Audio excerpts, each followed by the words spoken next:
Supostas irregularidades na Prefeitura de Barretos estão agora na mira dos vereadores.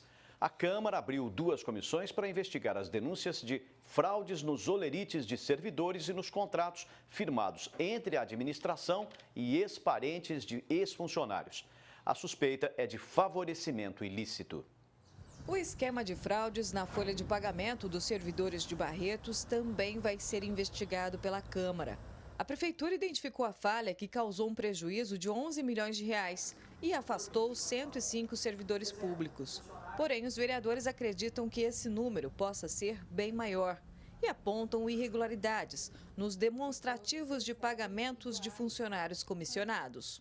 O senhor prefeito, de início, deu uma justificativa que isso seriam horas extras, mas nós entendemos que não é razoável essa justificativa, tendo em vista que são valores fixos. Seria muito estranho que uma pessoa sempre fizesse a mesma carga horária e que, estranhamente, essa carga horária dobraria, quando a gente observa em 2017, um dos olerites, é quase que o valor que essa pessoa receberia no cargo, essa diferença de vencimentos. Em 2014, uma assessora teria recebido, durante meses, o valor fixo de R$ 1.669,22, somente com as horas extras. Em 2017, a gratificação pela carga horária adicional subiu para R$ 3.214,21. A Ordem dos Advogados do Brasil tem acompanhado a apuração das denúncias. Esse desvio de valores, se for comprovado ao final, ele vem de dizer, confirmar que a falta de investimento na cidade realmente teve outro destino que não a utilização em prol do munícipe.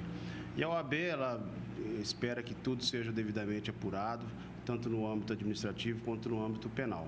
E que, ao final, os responsáveis sejam aí punidos. E a gente espera que possa conseguir reverter e arrecadar esses valores desviados aos cofres municipais.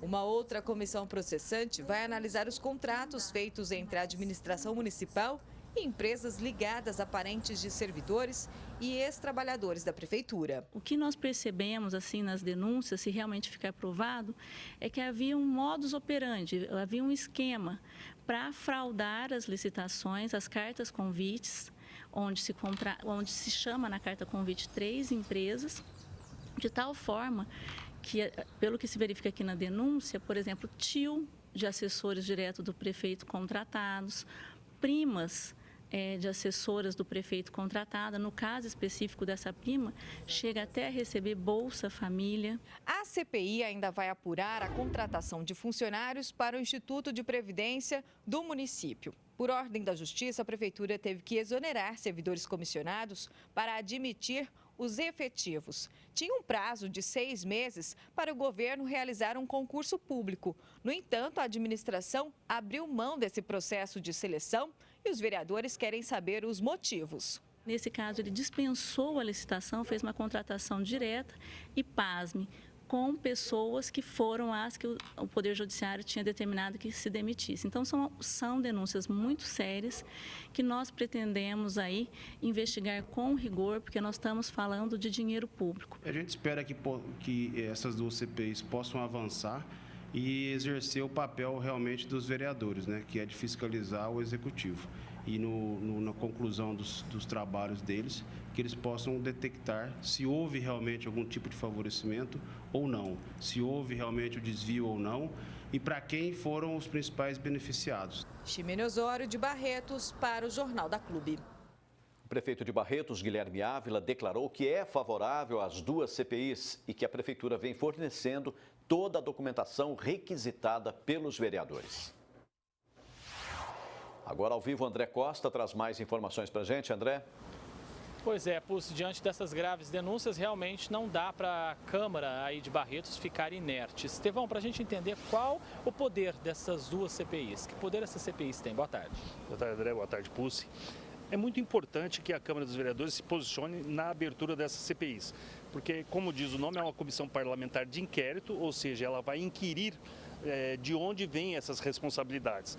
Então a Câmara ela só tem o poder investigatório nisso, caso conclua pelo crime realmente ou pela improbidade administrativa, ela tem que remeter isso ao Ministério Público, mas vai ser importante assim, porque nesses casos especificamente foi afastada uma secretária, mas existem várias secretarias que podem estar ali. Quer dizer, a Secretaria de Administração, ela não deixa de ter uma ligação com a Secretaria da Fazenda, que é quem fazia esses pagamentos, né? A Câmara pode, inclusive, verificar a culpa em vigilando do prefeito municipal, né? Porque ele tinha a obrigação, como homem público, como gestor público, de vigiar esses pagamentos que estavam sendo feitos, né? Então a Câmara tem um poder grande de amealhar documentos, ouvir pessoas e apontar culpados ou suspeitos ao Ministério Público. Então é muito importante que a Câmara tenha chamado para si essa responsabilidade e faça isso de uma forma autônoma, uma forma honesta, uma forma direita.